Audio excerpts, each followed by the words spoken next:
Hey guys, I know I made a video today. I want to make another little quick one. I had a little light bulb moment, I guess you could call it. Shout out to Mia. She mentioned something about divergence, and for some reason it made this light bulb click. So let me explain it really quick. It was regarding this MES chop this morning, and we had MES chop M2K chop as well later in the evening, but they both have the same idea. So we knew that there was divergence already, right? So we're not trying to look to take this long unless we get buying to the top, to buying to the upside, and they step in. Unless the buyers step in and show us that they're there, right? We're not going to take a trade. So I was trying to figure out, well, what's a good telltale sign that will really say the buyers are stepping in. So I've explained looking at RSI as trend before. We've gone through that. And then something else kind of clicked when she said divergence. I thought about it and I saw, well, this, if we put this on the line chart, we have this high here, obviously breaking these highs, and it's barely breaking over this high of this RSI of the previous high, but it had to go all the way up here just to barely reach it. So it's not technically breaking the high and creating a new RSI high, if you know. I mean, hopefully this makes sense, because I would expect, if I'm expecting this to make a new high here, I would want this RSI to already be surpassing this just about when it's getting close. And so I'll kind of, when I go over here, I'll explain that a little bit more in depth. But we get this high. RSI is, like I said, barely breaking it, so kind of not the best setup. And then again, we get this high broken here. RSI is not breaking this high, so still divergent. Then finally, we get this over here, and this is the important part. This is pivotal. We get a new high, and we get this high on the RSI that's clearly stronger than any other high here.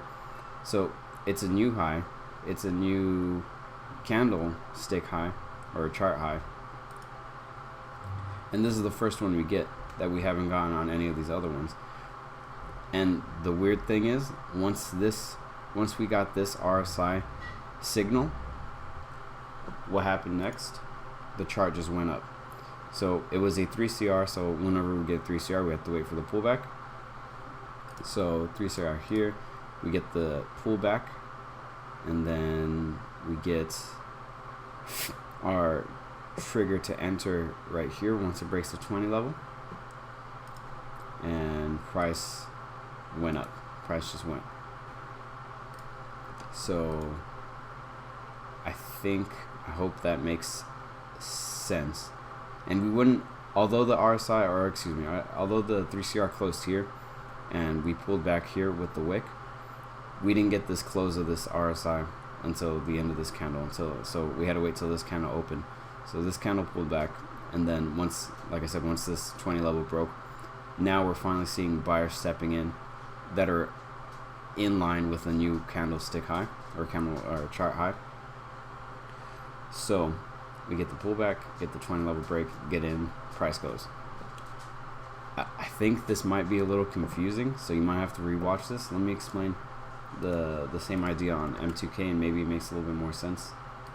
So again, and of course everything else has to be in line. I don't think I have to say this every video, but everything else still has to be in line. So you got to make sure the 30-minute, 15-minute are all also red, hourly's red. This is all, I mean, you have to, everything will still be in line. But okay, so now we have this M2K chart where our last high is right here. The high on, or the low on this RSI is 21.3, right? You can see it over here, 21.3. We get no low that is also accompanying a new RSI low until right here, until this candle, right? This is a new low that's broken our previous low in trend, and it's also created a new RSI low. So we get this. Let's switch over to the candlestick chart. Next candle over. Once this candle opened, we already had a 3CR, which is what we need. We need a 3CR, then we need a pullback. So we didn't get the pullback until this candle here. We get this wick pullback right into this, the last low, the previous low in this downtrend, and we were already below the 20 level. So once this turned bullish, or bearish, excuse me, once this turned bearish, get in, and look what happens. So throughout this entire, this is chop. This is essentially how to avoid chop, because we've been getting chop today. We got a little bit of chop yesterday, and I think using this combination of RSI divergence and looking at the candlestick charts and looking for what I'm explaining here, once this chop is all done and over with, and you get your first signal, then you can start looking to get back into the trade. So really what you could do is probably place a limit, or excuse me, you can put an alert and have it set so that once it either breaks that RSI level or closes below it, I would put the break just so that if it breaks I can start paying attention. But yeah, once it breaks that, start paying attention. You look over, make sure it closes. Once it's closed, you are set. It is telling you we're ready to go again. And just like the other MES chart, as soon as this happened, the candle right over just drops completely, just lets go.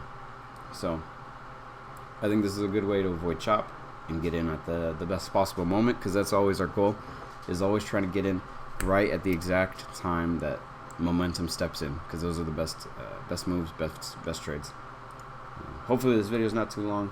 Hopefully it's not too confusing either.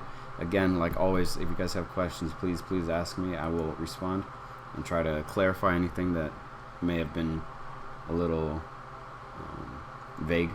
So yeah guys, hopefully you guys enjoy this. Let me know. Alright, see you on the next one. Later guys.